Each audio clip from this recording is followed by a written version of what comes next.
सभी के लिए आई थिंक फैमिली बहुत ज़्यादा इम्पोर्टेंट होती है। तो मैंने अपनी मम्मा के लिए लिखा है। ये इंसिडेंट तब हुआ था, ये मैंने पोएम तब लिखी थी जब मैं महिला हॉस्पिटल पे गई थी। उस टाइम मतलब वहाँ जाके मुझे एहसास हुआ कि माँ क्या होती है। नहीं तो हम तो सोचते हैं कि माँ हमें पैदा करती है और क्या बोलते हैं, हमें पैदा करती है, बस इतना सोचते हैं। लेकिन जब हम उस जगह पे जाते हैं और उसे देखते हैं तो तब हमें पता चलता है कि हाँ वो क्या महसूस करती है। तो मैंने इस पर थोड़ी छोटी सी पोएम बनाई है, सुनिएगा। जा रही थी किसी मंचली राह में, जा रही थी किसी मंचली राह में, न जाने कब वो मोड़ आया जहाँ ज़िंदगी को मैंने शरीर रूप में तब्दील पाया। जहाँ ज़िंदगी को मैंने शरीर रूप में तब्दील पाया। देखा कि जान के अंदर जान रहती है, देखा कि जान के अंदर जान रहती है। ये करिश्मा मैंने उसका पाया, आज फिर से ज़िंदगी को मैंने शरीर रूप में तब्दील पाया। वो दर्द को सहना, वो दर्द को सहना, वो चिल्लाकर भी चुप रहना। वो दर्द को सहना, वो चिल्लाकर भी चुप रहना। एक छोटी सी किलकारी के लिए, एक छोटी सी किलकारी के लिए ये सब बर्दाश्त करना। ये करिश्मा मैंने उसका पाया, आज फिर से ज़िंदगी को मैंने शरीर रूप में तब्दील पाया। मैंने मम्मी पे, माँ पे लिखी थी, अब मैंने एक पापा जी पे लिखी है जो हमारे घर की बुनियाद होते हैं, पिताजी जो हमारे होते हैं, उन पे मैंने लिखी है। उसने कहा कि ज़िंदगी का दरिया हमें कहाँ लाता है। उसने कहा कि ज़िंदगी का दरिया हमें कहाँ लाता है। हमने भी कह दिया कि मुसीबतों की जहाँ कश्तियाँ पार होती है ना, ये हमें वहाँ लाता है। क्या बात है, क्या बात है। उसने कहा कि मैं धूप में तपूंगा तो उसे छाया मिलेगी। क्या बात। मैं धूप में तपूंगा तो उसे छाया मिलेगी। मैं अपना पेट काटूंगा तो उसे भूख मिलेगी। क्या बात है। मैं अपना पेट काटूंगा तो उसे भूख मिलेगी।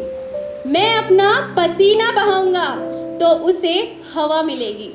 मैं अपना पसीना बहाऊंगा तो उसे हवा मिलेगी।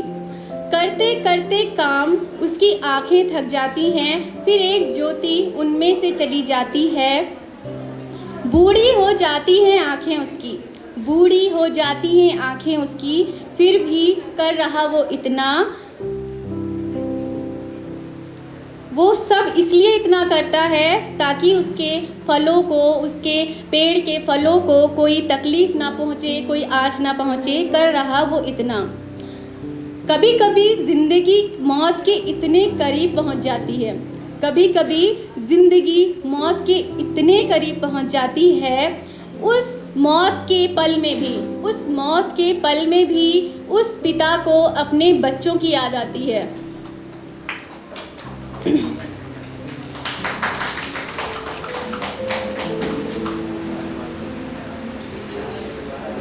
वो फिर भी टूट कर नहीं रो पाता, वो फिर भी टूट कर नहीं रो पाता। आंसुओं को, बूंदों को आँखों में समेटे रहता है। आंसुओं को, बूंदों को आँखों में समेटे रहता है। और जब सन्नाटा होता है ना दुनिया में, जब सन्नाटा होता है ना दुनिया में, तो दोनों हाथ लगा के वो बाप रोता है।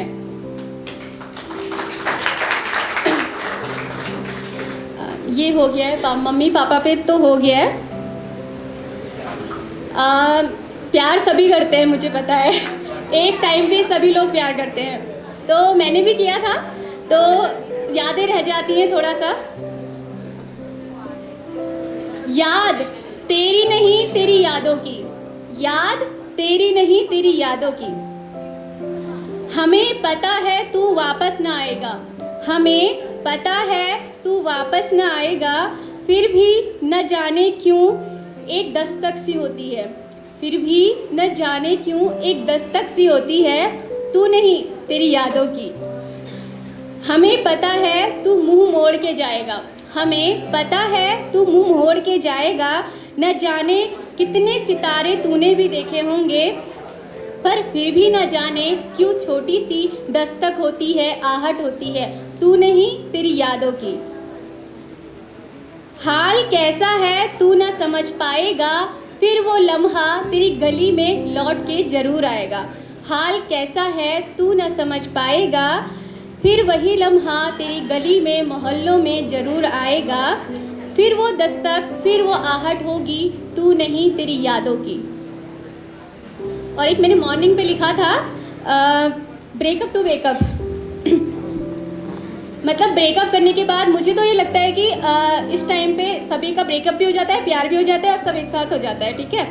तो मैंने ये लिखा था कि जब इंसान की तुम्हारी गलती ना हो तो कभी भी सैड नहीं होना चाहिए, परेशान नहीं होना चाहिए। छोड़ने वाला छोड़ गया, जाने वाला जा गया, और तुम्हारी तो उसमें कोई गलती नहीं है। तुम परेशान क्यों हो, तुम परेशान क्यों हो, तुम यूं उदास क्यों हो, तुम यूं उदास क्यों हो। अरे जाने वाला चला गया, छोड़ने वाला छोड़ गया, तो तुम उनकी याद में हैवान क्यों हो। लोग कहते हैं, जब ब्रेकअप के बाद बोलते हैं कि प्यार नहीं करना चाहिए, प्यार ऐसा होता है, प्यार वैसा होता है, और ये इसने निभाया नहीं, ये चला गया, ऐसा बोलते हैं। तो प्यार सिर्फ प्यार है, प्यार सिर्फ प्यार है। वो ना ऐसा होता है ना वैसा होता है, वो एक बार ज़िंदगी में हर किसी को होता है। Thank you.